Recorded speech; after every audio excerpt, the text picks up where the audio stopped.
Hey, what's up? MKBHD here, and welcome to your first look and hands-on of everything Apple just unveiled today at their 2025 September event. This is iPhone 17, 17 Pro, and 17 Air. Definitely get subscribed to be among the first to see the full reviews when they come out. But this is my first impressions, and I actually found it pretty simple to synthesize my thoughts on everything they announced today. Like, there is some good tech, there's some interesting new designs, and some questionable decisions, but the funny thing is, as I go to these events and as I think about all this stuff, what usually happens is I end up typically getting some texts from friends asking what I think of the announcements, and my mental task is to summarize everything I'm thinking about into one or two easily digestible sentences or just words to understand what's new and what happened. I don't want to tell them too much information.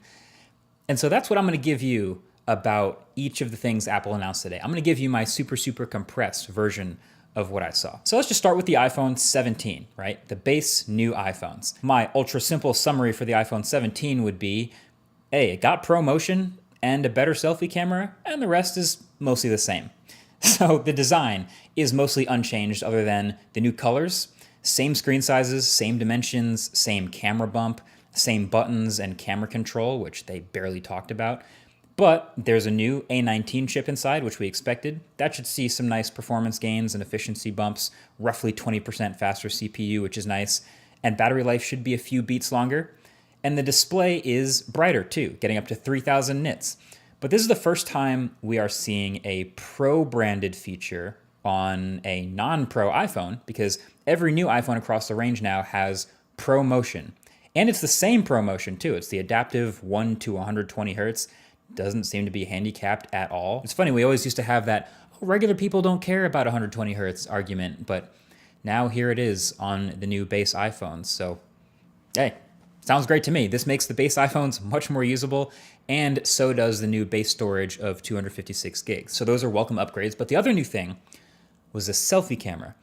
And it was funny, the keynote was pretty chill up until the point where they started to talk about this, and it was actually the loudest applause, and it was really tempting to make fun of it. But I actually do think this is really clever, because all these new iPhones have this massively upgraded selfie camera system. They're calling it center stage, but I actually think that kind of does a disservice, because the actual center stage on their laptops and stuff is kind of annoying. But what's happening is with these phones, they all have a larger 24 megapixel square selfie camera sensor. And so then when you go to take a selfie, the phone can take a regular vertical selfie, or can manually or even automatically take a horizontal selfie without you having to rotate the phone. And honestly, this might be genius. Like, the default for most people is obviously to take a vertical selfie now. It just fits on the phone. You're probably viewing it on the phone. But if you go to take a horizontal selfie to fit more people, suddenly the camera lens is off to the side and it's a little bit less natural looking. So now, since the selfie camera is larger and a square, it can literally just crop an 18 megapixel selfie in portrait or landscape, and for videos or photos. I think it's great. It's very useful. It might be the biggest upgrade to the iPhone 17. So then there's the iPhone 17 Pro. And my quick friendly summary of the Pro phones is, hey, they got better zoom and more battery and orange.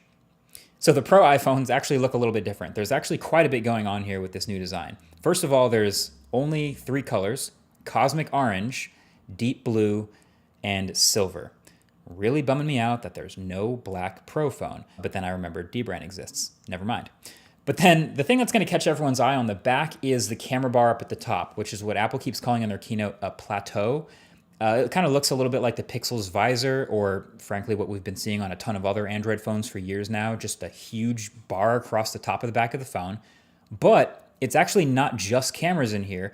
Apple's done some rearranging of the insides of the phone to actually shove more components, like the A19 Pro chip and the logic board and storage up here in that bar, so they could fill out more of the bottom of the phone with more battery.